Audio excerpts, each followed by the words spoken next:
Welcome to the Evolve to Succeed podcast. I am Warren Munson, the host of the podcast, where founders, entrepreneurs, business leaders and experts from a variety of sectors are interviewed to explore the link between personal and business success.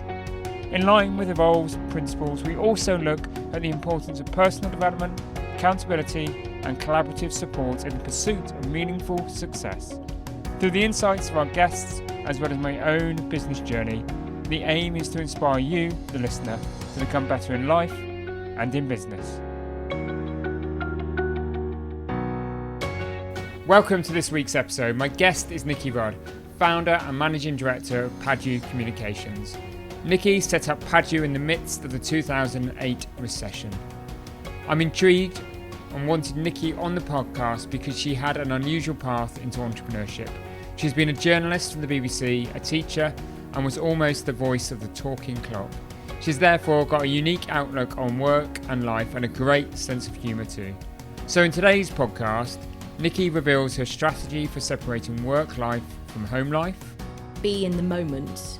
So if you're working with your partner, you're working with them, but if you're not, as a family, you are being family, and you're not head in one place but body in another kind of thing. Helps to simplify questions around PR and communications, which is sometimes a minefield for small business owners.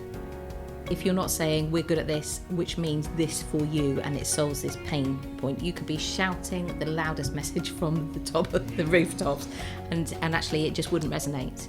And how her husband is her gauge of when it's come to time to take a break. He's very, very beneficial to not just kind of our whole setup, but actually me making sure I take care of myself. If you want to know more about Evolve and the services that we offer, then please do go to evolvemembers.com. You can also sign up there for our weekly insights and newsletter by joining our community for free. So please do take a look at evolvemembers.com. But for now, let's get on with the show.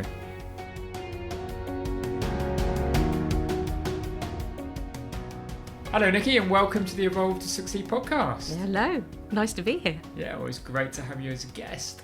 And in doing the research for this conversation, I understand that your path to the world of PR and all things communications actually started when you were a teacher. So tell our listeners all about that. Well, so when I came out of university with an English and French literature degree, it was the Thatcher recession. So there weren't that many jobs around, and I thought I need a trade. So I had always helped my mum, because my mum was a teacher, do lots of things for her class and stuff like that. And I thought, okay, actually, I really love reading. I really love books. I'll go and, train to be a teacher, get a job, but I knew I never wanted to do it forever. And so I managed to get a job. And then basically I was into my second year of teaching, and somebody said you should go for second in department and start the kind of that whole career path, progression. Yeah. And I thought I can't do that because this ain't me. And also the plan was never to do that. And I knew if I did it, I'd end up staying in teaching, and then I'd end up resenting it, and I just probably wouldn't be the best teacher I should be. And I think teaching is more of a vocation than, a career path, if you like. So I kind of thought, what else did I want to do? And I don't quite know how the commas bit came out of it. But what did happen was I ended up talking to a boy who was in my sixth form tutor group the year before. And he said, God, I can't believe I'm going to leave school. And I said, I can't believe I'm going to be leaving as well. And he went, oh my God, Miss Rudd, what are you doing? And I said, oh, well, I'm thinking of getting into, sort of PR or advertising. And he said, you should speak to my dad. And I said, oh, okay, thinking, crikey. And his dad ended up being quite a bigwig in the advertising world, and basically worked for McCann Erickson, and was just like, boom. So Serendipity strikes. Serendipity, the first time in like many, many, many times in my life happened. So I went along, having only met this man at parents' evenings. And he went through, and he was really, really helpful. He sort of did the are you words or are you pictures, and arranged for me to meet the head of PR, who'd been the lady responsible for the Mash Get Smashed campaign, and she told me all about that. And then he helped me basically put my CV together. And then I did I'm going to just blag my way in and go and work for free in the summer holidays of being, sort of finishing teaching, because of the way that teachers are paid. And I had that, oh my God, I've got a 6-week window to try and get some experience and see if I like this and see if I'm any good at it and see if I can get anywhere with it. And I managed to, again, completely serendipity, I ended up getting a sort of placement for the summer at what turned out to be the third largest PR consultancy, which was the one that was nearest to my house. But I managed to go in and say, look, I'll work for free for a couple of weeks. And I ended up being there 8. And then they were trying to get me onto the graduate scheme. But I got to the stage where I was like, I've got rent to pay. I've got to get a job. But because I had that on my CV, it meant that actually when I went and spoke to recruiters, they were like, wow, my God, you've got the director of this, sort of consultancy that is going to be your referee. And so I ended up working in and getting a job in tech PR. And but that's how that sort of, all unfolded. That all kind of unfolded. And do you look back at that now and just, is it one of the, I suppose it is one of those, you join the dots up in hindsight and wonder where how that led, and do you ever yearn that perhaps staying in teaching could have been a thing for you? I love what I do now, and I did actually really love teaching. I love working with young people, but I kind of think it has informed how we do a lot of our work. So we do a lot of hand-holding with our clients. We've got a kind of, I suppose, a bit of a speciality of working with clients who are going through a period of change and who are uncertain of what steps or how they might go about something. And I think one of the reasons why they like working with us is we don't just blind them with science, if you like. We sort of do we'll explain it, we'll teach you about what you actually need to do. We'll teach you how the back end of this website works, or we'll teach you what you should be thinking about for this kind of thing. And I think that comes from the teaching element of it. And we've also done quite a lot of work as well with taking content and putting it onto learning management systems. And again, once you've trained as a teacher, you know that actually the worst thing you can do is just stand and talk at people. And it's much better to think about, is there a quiz in this, or how can I get a group to work together? So, a lot of the sort of facilitating of workshops and things like that we do, I think has come straight from that teaching experience of kind of what's worked and what hasn't. And I've seen you do a monthly free event, don't you, which is educating, teaching, growing kind of knowledge within business owners. So we run a monthly session called Link and Learn. It was going to be face to face, but then obviously the pandemic hit, so we moved it online. But actually we moved it online. We didn't do it straight away because everything was obviously so crazy, but we've had some really, really lovely feedback from it. And what we do is it's free. It's only a small sort of number, so we never have more than about 16 people. It's an hour. And basically we do a bit of linking, a bit of networking, and then a learning, and we take a topic and either we deliver it or we get somebody within our network to deliver sort of 10-15 minutes. But it's also a way that anybody can come and ask any query they've got on comms, PR, marketing, and they get some free advice. So if you haven't been there and you've got a question, go on the website and have a look for it. Well, have a quick plug of the website. Plug of the website is paduacommunications.com. There you are. So if you want to go find out about the event, there it is. But going back to your own story and journey, so you then went and worked for some corporates, went and worked for the BBC for a while.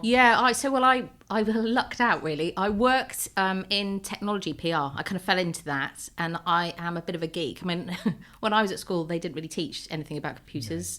There was no internet. When I first started working at school, there was one sort of BBC computer in the corner. Green screen. So basically, I kind of landed in this technology PR role. It was the first time I had a computer. I had a classic Mac, and it was kind of like all excited. I had to learn how to use email and everything else. But actually, the first account I started working with was Adobe.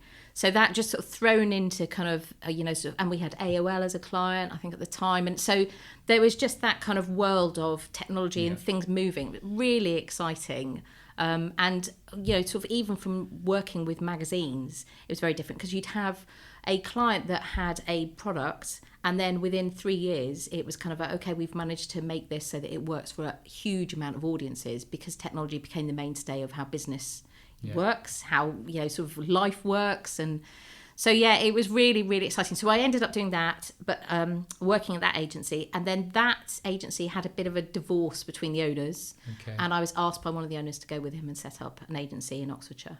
And that's what I did. So I set that agency up, and that was just crazy time, because all but one client came with us.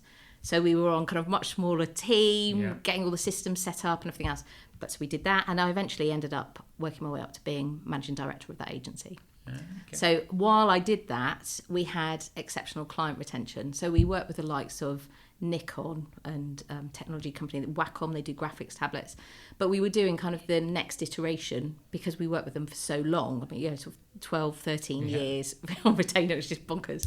And so I just thought, well, I'm dealing with the same journalists, I'm dealing with the same clients, I'm doing the same work, and that's great. And it was all brilliant. I loved it. But I just thought, I'm going to get stale. I need to learn some new stuff. And at that time, a lot of the PR work that we were doing was just trade publications. And I thought, I want to learn a bit about broadcast. So I took a pay cut.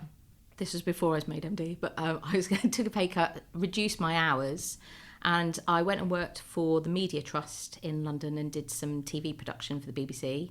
Okay. And that was all crazy bonkers as well, but actually really enjoyable. But I did think, yes, maybe radio is a bit more for me, because TV was just, let's organise some stuff. You give a PR person something to organise and they will do it, but they want to do it once and they want to do it well. And actually, the way that this was working, I was doing it once, doing it well, and then going back in, and on the Friday they'd say, well, actually, we just need a different location. Oh, and actually, we've decided the story angle's changed. And so I did it for a little bit, but it wasn't really giving me that much satisfaction. So I thought, well, I'll go and do some radio production. I'll go and see the other side of media. So I ended up, my nearest radio station was BBC Radio Northampton. So I went and said to them, look, can I come and do some work experience and just sort of see? And they said, no, you can't, because we have to do 2 weeks in one go. And I said, well, I can't do that. I've got a job, and I'll tell you what I'll do. I'll do 2 weeks, but I'll do it over time, and I'll do it 2 days a week.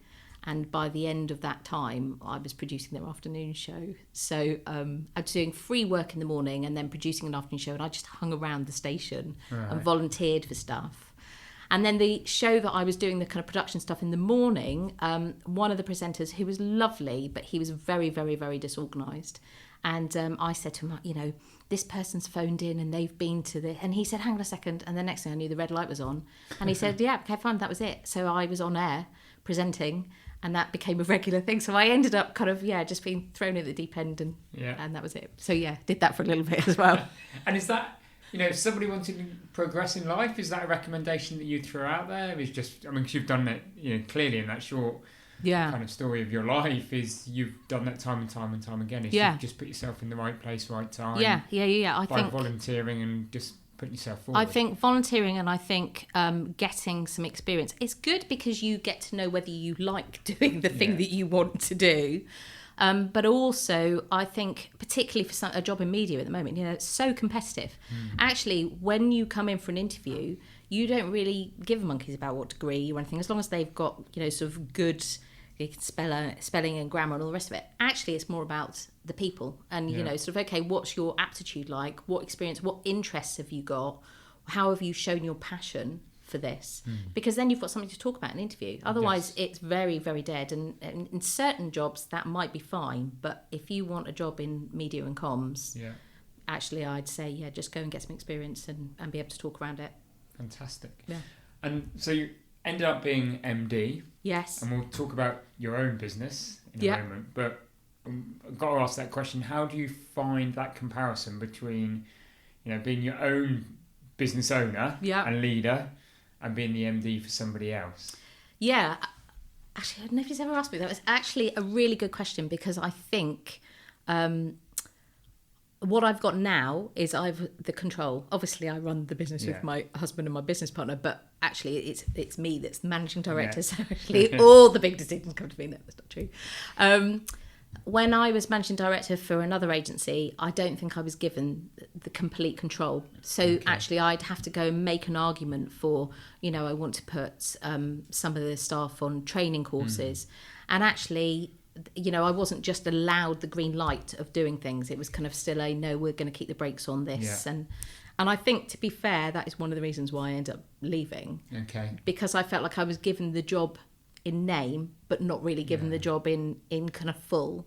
And that is a kind of a looking back and realising that once you have run your own business, I think you kind of think, oh, actually, I can see how I had those skills, but I was never really given the, you just go and do it. You weren't empowered as such, you were delegated to empowerment, possibly. Yeah. And it's tips to anybody that's perhaps more in the position of you and I, who's a business leader, thinking, actually, my next step is to step out and appoint an MD or bring an MD through? Any tips that now you've seen both sides of the coin to sort of close that loop? Do you know? I would say have a think about what you really want to give up, because I don't think it's fair to bring somebody into a role without giving them the full picture. Yeah. Or at least if you say to somebody, I'm going to give you this much control over this, but it's not going to be completely because I still want to be involved in this sort of way up front, I think you would, deal with a lot less politics and issues. And also, I think maybe getting the processes right so that actually, you can hand it cleanly over and you've really thought about it before you've passed it over, so that that person doesn't have to keep coming back to you to asking, because they will have a different way of going about business. They'll think about it differently. Absolutely. You'll have brought them in for that different point of view. But you can't then just hamper and kind of stand on their ideas. And I think actually doing some work up front and packaging it and really thinking about the bits that you want to keep and you still want to do and how you feel about, sort of giving it away is probably key. And so how did the business came about as you left that role, and it was just a case of... No, God, no. So I left that role and I worked at another agency, and that was a little bit like going back in time. So social media at that point was just kind of kicking off. And the last agent, one of the last agencies that I worked at, they just were very, very kind of, we own this data and we're keeping control. And I learnt at that point as well that I didn't like being micromanaged, which I didn't really know was a thing, but it was. And so, I wasn't really that happy there.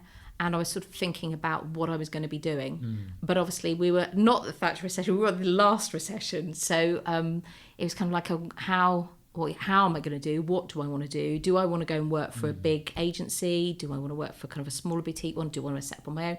All of those sort of things. And eventually I just sort of thought, well, I'll maybe just sort of go out and be a freelancer and try and do some freelance gigs. And I didn't try to do that. I basically started doing that and decided to start the business at the same time, having been made redundant at the last role, which I merrily skipped out the building because I was about to leave anyway. But yeah, so that was that. It was kind of like, okay, that's happened. And then, Padua just came. I mean, very, very quickly. We'd owned the domain name for 8 years. I'd never really thought about working for myself, apart from that kind of, maybe I'll be self-employed for a little bit and just sort of see. And then very quickly it was like, actually, no, I don't want that. What I want to create an agency, but we're a very different agency from others because we don't have a team of people in one office. We've never, ever had that. And that was because of the experience that I'd had. Because I don't know many people who have had the experience of working as a journalist in broadcast, in PR, in teaching, with a kind of an undercurrent of communications running through it. So what I thought was, well, we'll grow the agency, but we'll grow with me being the kind of head, and then we'll make little me's out of other people taking those skills. And we'll look at who's in my network and who's in Jason's network as well now. But because an awful lot at the time, because social media had come on board and because online was then very well established, a lot of the editorial teams had just been culled because they didn't need that many staff. Publishing was taking a real hit as things moved online. And so we had a lot of contacts that we were kind of like, actually, do you want to come and do some stuff for us, or can you help us do some writing? With me doing all the kind of project management and client liaison. The account management piece. The account management stuff, the ideas stuff, but actually just that kind of... And I knew those people that I was working with because I'd known them for years. That's how we sort of came about. And you still have that model, do you? Still have that model, Freelancers, effectively. Yeah, but they're not just because I've done freelancing. When I was first setting it up, I went and worked for Edelman, for a big PR agency, and I arrived at 9 a.m. At 10 o'clock I was in a meeting with a client. They literally had no idea about my background. You know more about me in a 15-minute conversation than they actually ever asked. And we don't have that. We don't just bring in anybody that we don't know. The person who's just started, the most recent person who started working with us, had worked with me at the agency where I was managing director from, in fact, I interviewed her for her first job and trained her in PR. Yeah. So it's that kind of, it's network-based and relationship-based. Yeah, it's weird to say freelancers. So I don't think of them as freelancers. I think of them as the Padua team, and we know them. But we've also been very successful with that model in the fact that over the years, you know, we've had people that we've known who have become parents, for example, and don't want to go back and work in sort of set hours, are fantastic at writing or fantastic at ideas or design, and just wanted flexible working hours. And we were kind of like, yeah, absolutely. We'll never set a meeting up that starts at 2:30 because we know you've got to do the pickup. And so there's been a lot of kind of give and take, I would say. It is more of a team rather than just us and them, I think. And if with your, I mean, it's probably really relevant to post-pandemic world, isn't it? With all of you working kind of more remotely, and by the sounds of it, always have done. Yeah. To bring the right people together, how do you embrace that team spirit? How do you get that kind of communication going between you all and actively managing projects? Because you've been doing it for a number of years. Yeah. Might be some great tips and advice there for I was going to say, because actually quite a lot of our team have also been doing it with me for many years as well. I suppose the best example of this is when I went off on maternity leave, and I actually did bring everybody together. Okay. All the people who were working with us at that point. And the best feedback I had from it was people saying, oh my God, I've never met this person, but I feel like I've known them for a million years. I think I must have I'm going to pick up it's the right sort of skills and aptitude to make a good team, even though they're not in the same space. And I don't know how that has come about. I'm just incredibly blessed that it has. But yeah, I think that's that understanding the skills that those people that work with you have, understanding what makes them happy and what's going to make them tick. You know, so for example, I wouldn't necessarily give one of our team a client work if I thought actually they're not going to agree with kind of that, or they're not, you know, they're not going to agree with the principles of that business.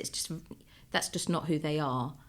So matching the personality of who works on that team is as important as the skill set. So business gets going, gets rolling, and then Jason, your husband, comes on board. How did that come about? Yeah, so our plan was always to set the business up and for it to grow enough that he could leave his job in journalism if we had a family, so that we could do 50-50 childcare. It was really important to us. That was a family value. It was and absolutely, we are in fact, I heard my little girl say to a friend of mine at the weekend, oh no, I work for Padua Communications, I'm Art Monkey. And she has got a badge that says Art Monkey. I have to say it's spelled incorrectly, but I have to leave it anyway. But yeah, so that the plan was always get going, get big enough that it can pay the mortgage and we are going to be okay, and we can eat and all the rest of it. And so basically about 6 years in, Jason eventually joined. So by that point, we had, our little girl was 8 months old. So I went back and said to Jason, right, well, that's it. You need to, if we're going to do this, we need to do it. Otherwise, by the time that we get around to it, she's going to have already gone and you've missed this time at the beginning. And so, 2 weeks later, that was it. He'd handed his notice in and boom, it was there. Wow. So, and we've worked together now for 6 years because our business is 12 years old this year. And we've still done, all the way through, we do 50-50. Everything, so from childcare and being so. Actually, last year with the pandemic, I know for a lot of people it was like kind of the massive steep learning curve of working online and in a cloud-based environment, and also going, Christ, where do we keep kids' snacks in the house and stuff like that? Actually, we didn't have either of those. Completely fine because we've been doing it for such a long time. You had coverage. You had coverage. It was like, you just need to do it now. So, that's how that sort of came about. Okay. Yeah. And I'm clearly not, can tell by the smile on your face that not a decision you've ever regretted. No.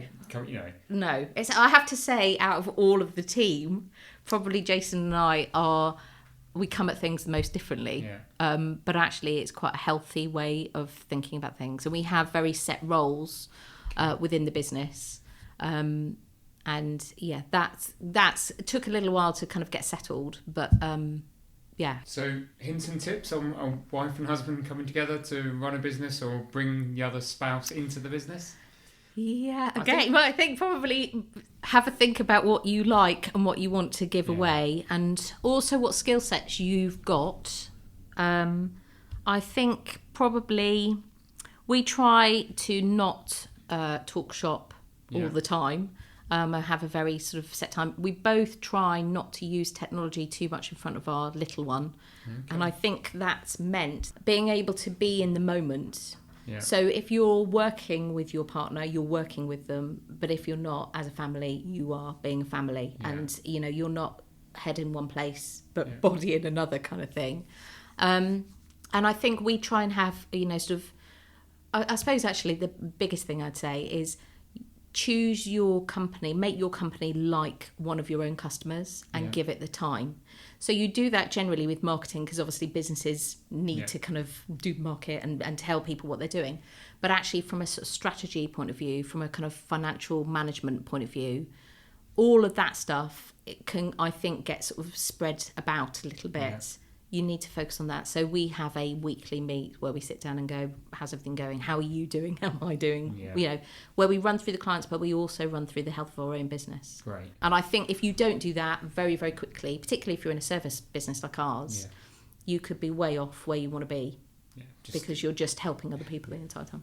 Eye on the prize. But I love that bit about being present in the moment, because, regardless, every business owner, leader can suffer from that, can't you? That you have a challenging day. Sometimes you have a good day, but you carry it with you, don't you? And your mind is buzzing, and you walk through that front door with the family and the kids, and you need to be able to be present in that moment and not distracted. Yeah. But it's easier said than done. It's easier said than done, and I think probably the hardest thing that stops that is mobile phones and smartphones, because you're on call all the time. The world of PR and comms is quite... For lots of smaller business owners, it's a challenging subject, isn't it? And probably one that they stray away from time to time. They're probably great at doing what they do, manufacturing product, distributing, logistics, a bit of R&D, or delivering their service and loving their customers. But sometimes the thing that stunts their growth is that marketing, PR, comms piece, and not switching onto it. Yeah. This is going to be a really big question, I suppose, but 3 to 5 top tips that a business owner needs to consider in terms of their PR, comms, marketing, Nicky? Think about your audience, who are you actually trying to sell to, and then spend some time actually profiling them and thinking what their pain points are. Yeah. Because I think we're all creatures of habit, and we can get to the stage where we're talking about what we're good at all the time. But actually, if you're not saying we're good at this, which means this for you, and it solves this pain point, you could be shouting the loudest message from the top of the rooftops, and actually it just wouldn't resonate. And particularly now there's so much noise. I think the businesses that are smarter about that, they might not have the coverage that you'd expect. I mean, kind of generally across all those different channels and stuff. But actually the conversations that they have are much more meaningful. And I think that's probably what converts a sale. So you can have lots of leads, but actually the ones that will really, sort of move along that journey a bit quicker will be those ones that are, actually a bit more, they're just a bit smarter because, you've done your research, and they respect you because you've done your research and you understand the challenges that they're facing. So that's the first one. So profile your customer. The other thing I'd say is don't think that it has to be expensive and new all the time. It doesn't. If your business will evolve and it will change, but there will be some fundamentals that are probably absolutely there, core values, core offerings and stuff like that. So if you spend your budget on marketing those, they will last longer. You might be able to then only revamp a bit of them, but you'd still have stuff that will make still have an evergreen package, if you like, of marketing assets. So that particularly for smaller businesses, I think they think, oh my God. And also I think everybody thinks, oh my God, I have to do it all at once. You probably don't, So if you map your customer journey of how they come across your brand, where they go and what information they want, you probably only need 4 or 5 really good things. Because you're going to get them to sort of do that journey. So you can point them in that direction, or you can then, once they've emailed you, send out this asset, then do a phone call, then make sure that you've got a blog, that you can follow up with a link with in the next email. That process can be much slicker, and you can be much cleverer, I think, about how you manage that, what you say in it. If you've done the profiling the customer bit, and you've had a real think about where they go, where they would visit, where they would get that information. Need at what point in their journey. Yeah. Okay. So really that's 3 anymore. Yeah, don't try and do marketing and PR. You don't necessarily have to do both. Yeah.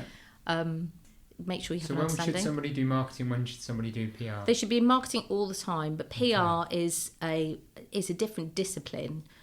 So again, if you think about your audience for PR, you're talking about your customers, but you're talking about them reading or kind of seeing your name in the news or in a feature or in a particular sort of publication or a podcast or whatever.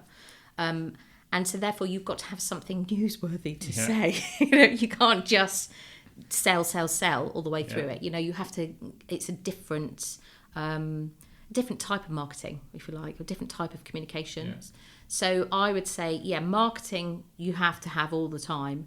PR, you're much better off at thinking, okay, what's the story? What was the headline I want? And sometimes you might think, actually, there isn't one, or I'd really love it to be this, in which case, work on it to make sure that it is that. You might actually be doing fewer campaigns, but they would actually have a better story. Perfect. And that's an interesting, is work towards the headline. I like that. Yeah. We do that if you do a media session with us, we do that kind of what's the headline you'd want. And actually, it's a really good one as well to think if you haven't got a crisis comm strategy in place. So what's the headline you really wouldn't want? Okay, if somebody found your information now, would they kind of would you be able to stop that happening? And sometimes that can be a really good exercise for people to do. Food for thought. Food for thought. Food for thought. What's the story you wouldn't want? That's going to keep a few listeners up at night. And where do you stand on? Clearly, you are an agency, so I suppose a little tongue-in-cheek asking this question, but where do you stand on that in-house marketeer versus the use of an agency? Yeah, so again, really good question. We have sort of 3 target customers as Padua Communications, and one of them is marketing managers that work in-house. So there's different sort of skill sets. So for them, they usually have a sort of a broader understanding of marketing. But marketing is such a huge umbrella term that you wouldn't really necessarily, unless you find somebody who's been in the business for yonks and yonks and yonks, somebody with all of the marketing skills that they would need. So I think it depends probably on whereabouts you are in your business growth, whether it makes sense for you to have somebody who is a senior person who needs to set stuff up for you, or whether you just need somebody to do some kind of admin assistance, if you like. The marketing stuff is already there. So sometimes, you might be able to use an agency for marketing strategy. So we might go in, for example, and, be helicoptered in to come up with this is what you should do. But then set the journey up, do some training with the team, it might be junior stuff, and then actually do some mentoring alongside it. Or it might be that we're, sort of on the other side, flip side, you've got somebody who is senior or fairly senior in place, and they're fantastic at doing SEO and Google, but they literally cannot write for toffee, or they don't have the time to write the right content, in which case that's where we come in for that as well. Blended approach, maybe. Yeah. So I think it depends on kind of how much money you want to spend on marketing generally, and what sort of setup you have. There's certain things, I think if you've got in-house people doing social media and they're doing it well, actually that probably makes more sense than, sort of outsourcing that to a marketing agency, for instance. Whereas I think, somebody saying, we want to get in this publication, and getting a junior marketing person to try and come up with a story and all the rest, you speak to an agency. We do it in half the time that you'd expect. It would be much better. We don't have to be in there all the time. That's, we're this important. Is the project. It's the project, Okay. So obviously there's a big trend now towards online, social. I mean, that world you've explained it really well during the course of the conversation. Has changed in your career within PR and comms. So where do you see sort of the PR and comms and marketing side of things going in the next 10 years? What's your predictions? Well, it's a really interesting thing, because I think they have changed. And one of the reasons I set Padua up was to be, for me, they're just channels. Once you've done the kind of, this is what we're saying, this is what we want to be known for, it's kind of, where do we put that information out? I think probably the biggest thing that will change over the next decade is AI and kind of, sort of tools where they create the content. Here's your marketing content. And I have to say that am I worried about it? I don't think I necessarily am, because I think you still need the people understanding and that work up front to get the story right, and to think about the language, and to really think about your brand values. Because otherwise I think you'll have loads of companies all saying the same stuff. Yeah, blah, blah, blah, blah, blah, blah, yeah, it's blah, all blah, been blah. done. We had the same thing, I have to say, about probably 5-8 years ago, where all of a sudden we had the likes of things like HubSpot and Marketo, where it was kind of content marketing, but there was kind of that automated marketing side of things. And there are absolutely, there's room for tools like that. But we were working with a client at the time, and it was kind of like a massive eye-opener, because to get that to work really well, you actually need to put more content in, and you have to think about your marketing. You have to actually really focus on it to get it right, to get it so that it's working in the way that it should. Instead of thinking it was all going to be like doom and gloom and, we're going to lose it all, it was actually we're doing more stuff, because, the marketing manager that we were working with on that particular project was like, I need more story. I need more stories. I need more content. Otherwise, to actually put that in. Out is volume and creating noise. And they're saying the same. Results. They're saying the same thing over and over and over. Whereas actually marketing now, okay, there is sort of space there for proper sales marketing, brochures and stuff like that. But actually, your content marketing generally is much more educational, thought-provoking. It's it's articles, or it's polls, or it's kind of surveys, or round tables, and then sort of video content around it. It's very, very different in the kind of topics and the way that you're talking around a subject. And the way that we plan content is very much like that anyway. So I think that would still stay the same, even if you were then thinking, oh, brilliant, I'm going to take those ideas and get Word or whatever it might be to kind of come up with that marketing copy. I still think there'll be an element of specialism needed within it. Yeah. But yeah, I think that's probably. But I think we can see it in all industries, can't we? And I think I'm with you. I think particularly if you're working with owner-managed entrepreneurial businesses, they want relationship. Yeah. And they want advice, and they want to know the things they need to know to push their business forward and to enable them to grow and achieve success for them. Yeah. And the market, I think, will polarise in most industries to the stack it high, sell it cheap merchants, which will use technology, use AI, do it with volume, which will suit a large proportion of the market and audience. Yeah. But I think there's always going to be this market for those that want the relationship and the advice. Yeah. And the bespoke service. I think, because particularly if you're a business owner, it's I always say Padua Communications is like my first child. It's like, and you have to, a website and a business is like a child. You have to feed it. You have to kind of look after it. Otherwise, it just, it would be Oliver Twist out there going and doing whatever, pickpocketing. So you have to kind of, look after it and feed it. And I think, unless you are really, really thinking, God, I have no idea, or I know somebody who's going to do this, you're still very cagey about letting go and what you let go. I mean, you asked that question earlier about, when you hand it over, if you're getting an MD in and you're going to take that step away, you still have that then. It's such a big commitment as a business owner. I don't think unless you run your own business, you have any understanding of like what life is like as a business owner, what the pandemic has been like for business owners. I just think there is until you're in it, you just don't know. You don't know what you don't know, I suppose. And I suppose that leads on to that question. I mean, how have you found the pandemic for the business, and how have you circumnavigated your way through the last 18 months? Well, we've done some very long days. We've done 50-50, childcare, homeschooling and running the business. We closed our office because Jason and I did have an office that we were based out of, and moved our office to home. We're just now looking to see if we can venture out. Actually, he's quite happy, but I can't wait to get somewhere else that I can separation. Work. Yeah, we've had an office since 8 months in, so that I thought it was really important to be able to do I'm gonna put work in this bucket and home life in this. But we've been busy all the way through. We've been lucky, very, very lucky. We work with some really lovely clients, lovely people that we've worked with for a very long time, and we try to be as flexible as we can about what we do. So we had a few that came and said, can we half what we're doing and then review it in 3 months? And 3 months later they came back going, can we go back to where and also can you do it from Monday? And yes, not a problem, that's fine. So it's been fairly full on. But yeah, we were lucky. We've always been cloud-based, so that wasn't a massive learning curve. Our team were already in place, working remotely, absolutely fine. So it wasn't that as a big thing anyway.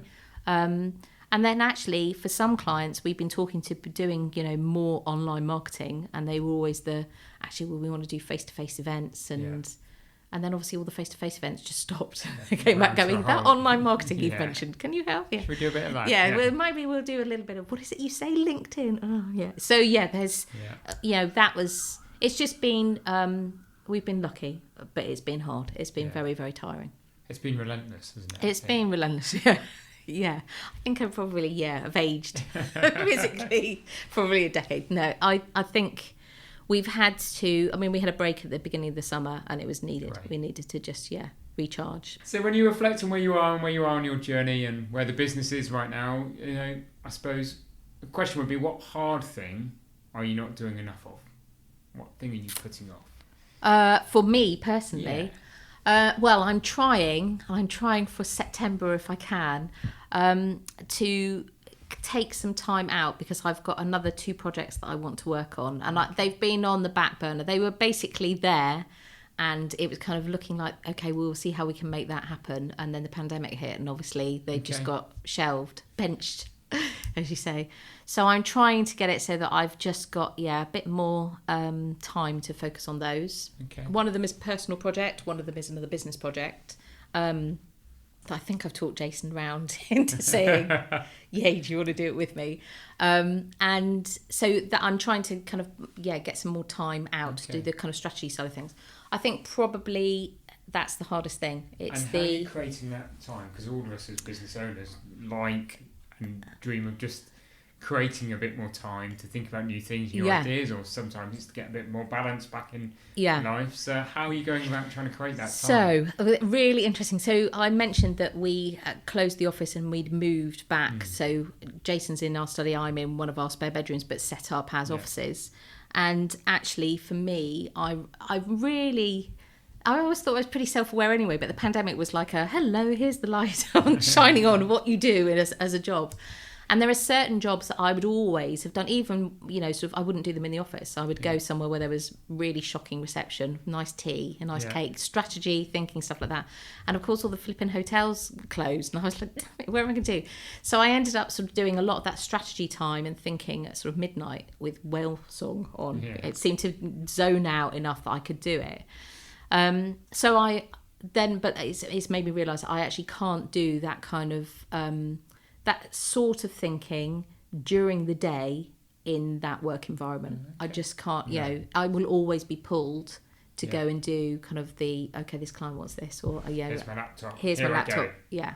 So I'm just trying to find a creative space. I'm waiting to hear, but I found one, I think, that is going to work from September if they say yes, to go and do some stuff at, sort of a couple of times in the week. And then basically we've just had the conversation about working week, September. When you do the planning and then you're like, okay, is the government going to put us into lockdown? Is everything going to go completely to pot again? But as part of that, I've tried to switch my working hours. So on a Thursday, I'm going to be doing a personal project on Thursday morning, and then I'm going to start later and work later. And so I'm lucky. Diary management and commitment, I suppose, And I think if you, somebody saw my calendar the other week and they were like, oh my God, it's so pretty, it's so colourful, because I colour code all our clients and work. And being able to see at a glance kind of, is everybody getting some of me all week? But as part of that, I think the thing that you always give less of is time to yourself, actually. And I think, I was 50 earlier this year, and I just think, actually, as a leveller, okay, I've done 12 years of working flat out, and a pandemic, and a child, and everything else.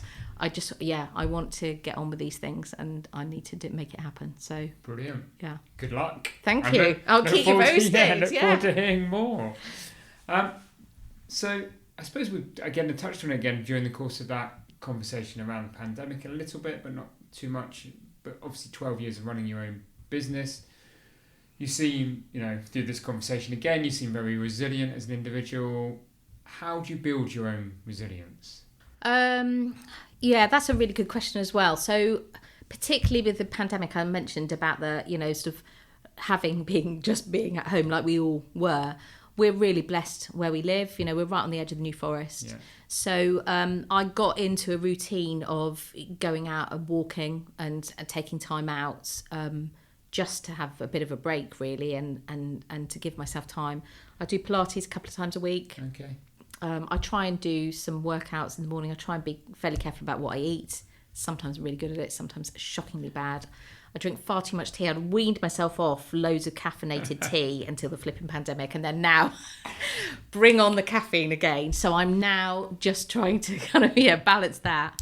But I think I did a motivational map with Steve. Okay. Your lovely Steve Jones. Yeah, Steve Jones, your lovely. One of our facilitators. One of your facilitators. And so facilitators. Yeah. So I did one of those, and actually I thought it was really interesting because I am kind of a spirit person on there, and I have to have sort of meaning for the things that I do. Yeah. And I think and obviously every business owner is different, but for me, if I get to the stage where I don't have anything in the tank for me, everything else basically is affected. So I think that's been a real learning, and from the pandemic is kind of the actual cherry on top of. Yeah. Actually, that's a really important. I need to be given enough time to think freely. Yeah. Or do that piece of self-care, whatever self-care, that may be that day. yeah. But it's not the cherry on the top, is it? It needs to nearly be. It needs to be. It's everything. It's all the ingredients. Because it's not just for Padua, but it's also for, I think, particularly for me, the kind of creative thinking, the strategy stuff that I do for clients as well. So once I'd realised that, it was like, oh yeah, this is actually, I don't feel bad about taking the time out, because actually I can do it. I can do it for a long time, but I get to the stage where I end up resenting it a little bit, and I'm tired of ideas. So I need to, rejuvenate. I always say, I know when the switch has gone too far into one extreme, and I'm tired, and that is because I get frantic. Yeah, I can see it in my behaviour. I can see it in how I word emails. I can see it in where I communicate. The way I try and put too much in my diary. It's just like I feel like I put the Superman pants on and become frantic. And at that point, it's like, oh, Munson, you've gone too far. I have to say that is really, really good thing about working with Jason, because he is my break. So sometimes that's really annoying. Yeah. Because he might take longer to do stuff, but actually he is my break, and he will say, you're doing too much, that's it, enough, and he's very, very supportive. Fantastic. I think I could run a business on my own. I don't know if I'd want to run a business with anybody else, apart from Jason, which actually I think is probably quite unusual, because an awful lot of people go, oh my God, you work with your husband? Christ, I'd kill mine. I just, actually he's very, very beneficial to not just kind of our whole setup, but actually me making sure I take care of myself. Brilliant. But what's really interesting, isn't it? You've set the business up, you've got the ball rolling, Jason's joined, but you've done that with a purpose, haven't you? To get balance in your family life and to be mum and dad. Yeah. Rather than one of you being dominant and and that must be a blessing, and that must give you that focus to make it work. Yes, and I think both of us have felt that for different reasons, but I think also there were certain things that happened, particularly in my life, that made me question that a lot earlier on than perhaps a lot of people do. Yeah. So I had a very dear friend of mine pass away 3 days before my 40th birthday, right. And I think having something like that where you think, whoa, hang on a second, life is short. It's precious. It's a moment in time. It's the dash game, isn't it? People say about the date of birth, date of death, but it's actually the dash story. Yeah. What's your story and what do you want to be kind of have achieved in that time? And I think for us, that as part of that whole setup that's part of that sort of mission. It's part of the reason why we moved back down to here, to be near the coast and to be near the forest and to be near my family. And we were further away from Jason's family, but his mother has moved to our town. So actually we're all together, which has been a blessing in the pandemic as well. So I think having a kind of end game story of why you do something is really, really important. Yeah, brilliant. So as we draw the kind of conversation to a close, one final question as ever. How do you define success, Nicky? I think I would define success in two ways. One is having the time to be able to achieve the things you want to do, spend the time with the people you want to. And I also think it's, from a financial point of view, the financial stability to enable you to take the opportunities that you want to have. So whether it's holidays or whether it's just, again, more time with the people that you love. So I think it's those two things. I think it's opportunities, but for me personally, it's time. You know, I'm leaving here and it's my mum's 73rd birthday tomorrow, and I'm meeting my mum and dad for tea and cake this afternoon. So more tea, more caffeinated tea. I think, the fact that I can do that in my working week is an absolute, sort of that's success for me. Brilliant, fantastic. I've loved our conversation, Nicky. If people want to learn more about you, more about Padua Communications, where can they go? They can go to paduacommunications.com or find me on LinkedIn. Find me anywhere. I'm basically around everywhere. Or give us a ring on 0203 282 7570. Perfect. Thank you, Nicky. You've been a great guest. Thank you very much for having me. It's been lovely.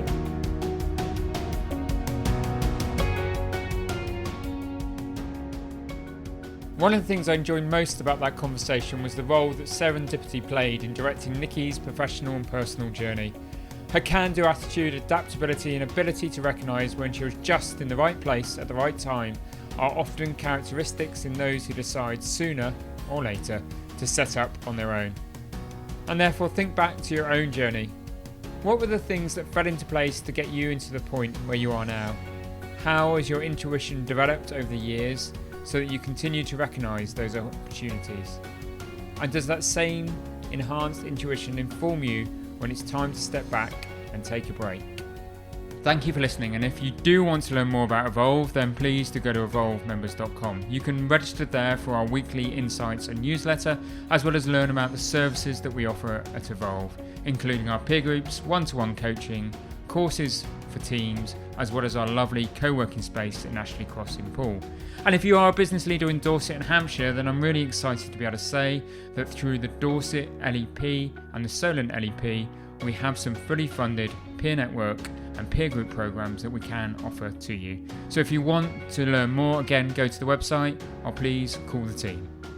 I really do hope you've enjoyed this episode, and if so, please help us by rating, reviewing and subscribing and listening to future episodes. Thank you for listening.